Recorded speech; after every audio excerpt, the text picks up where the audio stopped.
Good morning বন্ধুরা, সবাই কেমন আছো? আশা করি আমার বন্ধুরা সবাই ভালো আছে। বন্ধুরা, আমরা সবাই ভালো আছি। তো যাই হোক, ঘরের কিন্তু আমার আজকে সমস্ত কাজ সারা হয়ে গেছে। এবারে স্নান করবো, ঠাকুর দেব, তারপরে মুড়ি খাওয়া যাওয়ার হবে, বুঝেছো? তোমাদের দাদাও তো উঠে পড়েছে আর ভাইপো সেই ঘরে পড়ছে। চলো, আজকে সকালের টিফিনটা দেখো বন্ধুরা, আকর্ষণীয়। দেখতে পাচ্ছ পেঁয়াজ লঙ্কা ভাজা, আর এই যে বেগুনি। এরকম করে কি তোমরা বেগুনি করো বলো? দেখতে কত সুন্দর লাগছে না? খেতেও কিন্তু অস্বাভাবিক সুন্দর হয়েছে, বুঝেছো তো? সকালের টিফিনটা কিন্তু আজকে জমে ক্ষীর। ভাজা লঙ্কা দিয়ে পেঁয়াজ মাখিয়ে খেতে কে কে ভালোবাসো বলো? আমরা তো ভীষণ ভালোবাসি। তো আজকে সত্যিই টিফিনটা জমে ক্ষীর। তা যাই হোক, তোমাদের দাদা কিন্তু চলে গেছে দোকানে, আর ভাইপো পড়তে বসে গেছে। আর দেখো, আমি পাশে ভাত বসিয়ে দিয়েছি, আর তোমাদের দাদা আজকে বাজার থেকে মাছ এনেছে। আর এটা ওই যে বেগুনি ভেজেছিলাম না, সেই তেলটা। অনেকগুলোই মাছের পিস রয়েছে, এতগুলো তো করবো না, 3 পিস কি 4 পিস করব। তো যাই হোক, রান্না তো হয়ে গেছে। তোমাদের ভাইপোকে খাওয়ার কথা বললাম, ও পড়ছে।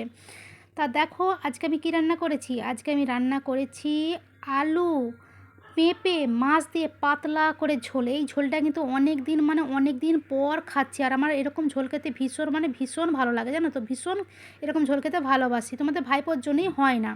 তা যাই হোক, তোমাদের ভাইপো কিন্তু স্নান টান করে চলে এসেছে। আর এবারে ভাত খাবো, অবশ্যই রয়েছে ভাত, শুধু তো আর ঝোল খাবো না। তো ভাত বাড়তে লেগে পড়েছি। আর কি বলতো, তোমাদের ভাইপো আজকে একটু ক্যাঁই করবে, যেহেতু পেঁপের ঝোল, ও তো পেঁপের ঝোল একদম খেতে ভালোবাসে না। তা যাই হোক, তোমাদের দুজনে দুটো ভাত ধরে দিয়ে চলে এসেছি। আর তোমাদের ভাইপোর জন্য কি বলো তো, একদম 3 পিস মাছ নিয়েছি। মাছের পিসগুলো তো একদম ছোট সেই জন্য। তোমরা দেখতেই পাচ্ছ, আমার মা আমাকে 3টে মাছ দিয়েছে। তার মানে ভালো, আমি কত লাকি। 3টে মাছ।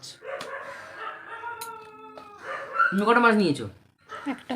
কেন একটা নিয়েছো কেন? তো যাই হোক বন্ধুরা, ঝোলটা কিন্তু আজকে অসাধারণ খেতে হয়েছে, অসাধারণ। অনেক দিন পর খাচ্ছি বলে নাকি জানি না, খুব সুন্দর হয়েছে। তবে ছেলে ভেবেছিলাম মুখ বাঁকাবে, কিন্তু না, ছেলে কিন্তু খুব খুশি হয়েছে ঝোলটা খেয়ে। তো যাই হোক বন্ধুরা, চলো, এই ছিল আমাদের আজকের ভিডিওটি যদি তোমাদের ভালো লেগে থাকে অবশ্যই লাইক কমেন্ট শেয়ার করো।